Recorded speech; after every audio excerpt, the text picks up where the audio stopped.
போதும் எனக்கு. தன்மை இல்லையாவா அவள் எப்படி தெரியுமா? நேரு பணக்காரின்னா ஒரு பேச்சு, ஏழைன்னா ஒரு பேச்சு, ரெட்ட நாக்கு. ஏன்னா என்னன்னாலும் நினச்சிக்கோ, உன்னை சொல்லுதேன், ஒரு பிள்ளை 5 வீட்டில் ஒரு பிள்ளை பிடிச்சிட்டு 5 பிள்ளை இருக்குதுன்னு வச்சுக்கோ. எவ்வளோ ஒரு நாளாக கஷ்டப்படுதாலோ கீழ் நிலைக்கு போகிறாளோ அவளை தான் நீ தூக்கி விடணும். அவளை தான் பாராட்டி பேசணும். அவன் நொந்து நொறுங்கி போயிருப்பான். இவன் மேலே இருக்க பெரிய மகன் வந்துட்டானா, நேரு பிச்சைக்கார பேருக்கு கட்டி கொடுத்தா 15 பவுன் போட்டு, நீ ஒவ்வொருத்தையும் 100 பவுன் போட்டு அந்த போய் படிச்சிருக்க மாட்டான். எல்லாத்தையும் விற்று எங்கிட்ட தெருவில் இப்போ ஒரு வீடு இல்லாமல் இருந்தது. பொழுதாத்தே நியாயம் இருக்கா இல்லையா? நாங்களாம் தப்பு பண்ணிட்டேன். எங்கள் அப்பன்ட்ட 100 பவுன் இப்படி ஊர் எல்லா பேரும் திங்கிறது. நான் 8 லட்சம் கோயில் கொடுத்தா அதை விட்டுரு போது 7 லட்சம் கொடுத்துருக்கேன். அப்போ 7 லட்சம், இப்போ 70 லட்சம். நான் நாளைக்கு காட்டுதான் பாரு, வயிறு எரிஞ்சிடும். இப்படி ஒரு குதிமான் எங்கள் அப்பன் குதி அப்படியாம இதெல்லாம் ஒரு அப்பனா குதிமான மேலே செமந்து பிறந்து பெத்த பிள்ளை கொடுக்க வேண்டாம். என் மாவனை போல் அடித்து நொறுக்கி இருக்கணும். நானும் அப்படி தானே எங்கள் அப்பனை கொடுத்தா பாரு. இப்பவும் பார்க்க எதனால எத்தனை பேருக்கு இப்படி செய்தேன் பார்த்தியா? எவ்வளோ கூல்ட்ரிங்கு இலகிய மனசு. எங்கள் அப்பன் புத்தியில் எனக்கு இப்போ வெளுத்துட்டாமல தூக்கி போட்டு எங்கள் மாவன்.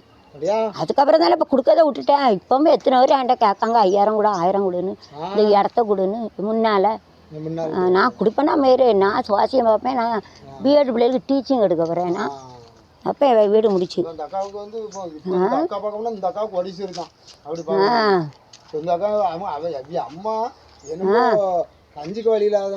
பிச்சைக்கார பயிலுக்கு தானே கட்டி கொடுத்தா. இங்கே வேறு நீ எங்கள் அம்மையாவது அவன் எங்கள் அப்பன் உழைச்ச சொத்து எல்லாம் பத்திரம் எல்லாம் அடிச்சிருக்கான். இது அப்படி கிடையாது. நான் வேலை பார்த்து 7-8 இடம் எடுத்தேன். அது பூமி நாச்சியா நான் போம்னு நினச்சேன். நமக்கு வேலை இல்லையா அப்படின்னு. வேறு மெட்ராஸில் 5000 எடுத்தது இன்றைக்கி 5 லட்சம். இங்கே 40,000 எடுத்தது இன்றைக்கி 13 லட்சம் விற்றுருக்கு. எங்கள் அப்பா 1 லட்சத்தில் 2 லட்சம் கொடுத்தாரு. 50,000 மகனு கொடுத்தது 1,40,000 5 லட்சம் விற்றாரு. அப்புறம் இன்னொரு இடத்த 7 லட்சம் விற்றாச்சு. இப்போ நான் வேலை பார்த்தாலும் கூட இவ்வளோ சம்பாத்தியம் பண்ணியிருக்க முடியாது. ரிட்டையர்ட் ஆனாலும் இவ்வளோ தான் வந்துருக்கும். பூமி நாச்சா என்ன சொல்லுதா? நீ கொஞ்ச நாள் வேலை பார்த்தா போதும், பூமியில் உனக்கு டபுள் ட்ரிப்பிளாக தந்துட்டேன்னு. நான் ஒரு காலேஜில் வேலை பார்த்தாலும் ரிட்டையர்ட் ஆனால் 50,000 கூட நான் 50 லட்சம் கூட வந்திருக்கேன். பூமி நாச்சா அதை வச்சு இப்போ நான் அதை டென்ஷனை விட்டுருவேன். நமக்கு சரி பூமி நாச்சா கொடுத்துட்டேன். 7-8 இடம் எடுத்தேன் இன்றைக்கி லட்சக்கணக்கில். மெட்ராஸில் 5000 எடுத்தேன் இன்றைக்கெல்லாம் 7 லட்சத்து 5 லட்சம். மகனுக்காக விற்று கொடுங்க கடன். அந்த வீட்டை முங்குதே தூக்கணும்ல, பேரும்ல 50 லட்சம் வாங்க முடியுமா? இந்த இடத்த வச்சு என்னத்துக்கு தண்ணி இல்லாமல் வைக்காமல் வச்சுட்டு எதுக்கு?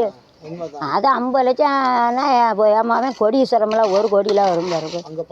அம்மா நான் எடுத்த வீடு இவ்வளோ நீள வீடு 3 வருஷம் அவனே வீடு கட்ட. கார் பார்க்கு எல்லாம் வச்சுருப்பாங்க. காரு விட லிஃப்ட்டு வச்சோடனே லிஃப்ட்டு. 2 ரூம் கிச்சனு 50 லட்சம். அது 1 ரூம் கிச்சனு 50 லட்சம். அது வாங்க முடியுமா? வாரவா கொடுத்து வச்சவா வாரவா அழகாக கட்டிட்டான் பாரு. சூப்பராக இப்போ தான் பார்க்க அழகாக இருக்குது. ஏன்னே இப்படி மெதுவாக வச்சுருங்க. இதையும் கீழே விழுந்துடாம இதை தட்டிடாதீங்க. ஆனால் இப்போ கட்டினா தட்டிடக்கூடாது. அப்புறம் இதை இறக்கல தட்டிட்டேன்னு வச்சுக்கா காலு கையில் குப்பரை விழுதல காலு கையில் விழுந்துட்டுன்னா நொறுங்கிடும் காலு. பார்த்துக்கோ. ஆமாம்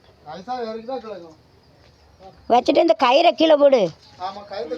கயிறை அப்படியா கட்டி போட்டான். என்ன இருக்கலாம் கயிறை பிடிச்சிட்டு இறங்கு. கயிறை பிடிச்சிக்கோ. அதே நீல கல் தான் அழகாக இருக்குது பார்க்க. சரி இருக்கட்டும்.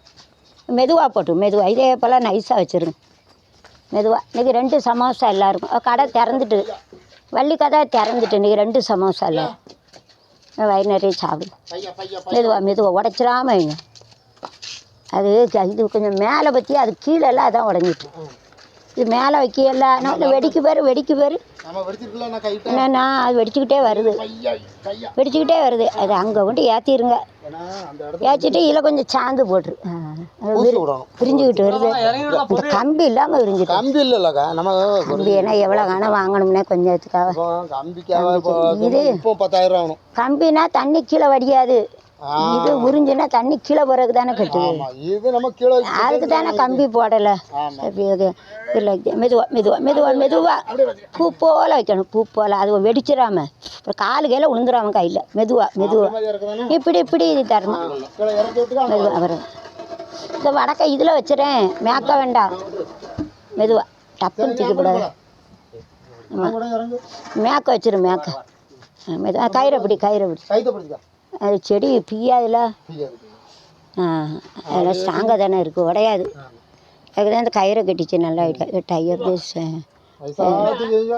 மெதுவா. ஐயா ஓம் சக்தி பராசக்தி.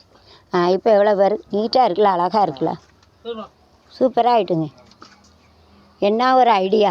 உலகத்தில் யாருக்குமே வேண்டாம் சும்மா வை. தூக்காதாங்க. வடக்க போட்டு கொஞ்சம் 1 இன்ச்சு வடக்க போடணுண்டா. கொஞ்சம் 1 இன்ச்சு கொஞ்சம் போதும். ஏமா தூக்கிச்சுன்னா வெடிச்சிடும். போதும் தரமா. ஒடிச்சிடாத, கால் கையில் விழுந்துடும். இருக்கட்டும் போதும். ஏன்னா வேண்டாம்னா இருக்கட்டும்னா உடஞ்சிரும். இருக்கட்டும். ஆமாம், இங்கேருந்து கேப் விழுதே. அது செங்கல் வச்சு அடிச்சிடும். செங்கல் செங்கல் வச்சு சின்ன செங்கல் இருக்கலானே, அதுக்கு போகிற செங்கல் வச்சு அடைச்சிடும். செங்கல் வேண்டாம், நீ இதை வச்சு அடைச்சிடும். இந்த கல்லை வச்சு.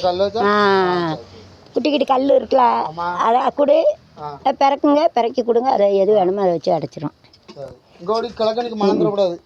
ஆமாம், பார்த்துக்கோ. சின்ன கல்லை வச்சு அடைச்சிடும். நம்ம இவன் வரலன்னா சங்கடம் தான். சின்ன கல்லை சைடு வச்சு கல்லை வச்சு அடைச்சிடும். முதல்ல அந்த வெடிச்சது லேசாக பூசிக்க தர்மா. சிமெண்ட் வச்சுக்க. அந்த வெடிச்சது லேசாக பூசிக்க. சரி போட்டுக்கா. நீ என்னமோ ஒன்றும் சரி உள்ளே போயிட்டு. சரி, கடவுள் காப்பதான் உள்ளே போயிட்டு.